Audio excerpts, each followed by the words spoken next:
CompTIA ITF Plus Complete Training Course. Exam Objective 2.2, given a scenario, set up and install common peripheral devices to a laptop or PC. Camera. A camera is a peripheral device that records video images using a digital sensor.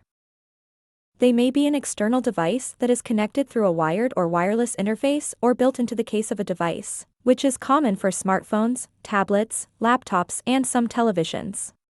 Also, cameras will often come with a microphone too, in order to capture audio data. The configuration options for a camera mostly revolve around privacy. In the Windows Settings tool, navigate to Privacy, and then Camera. Here you will have the option to allow or deny applications access to your camera device.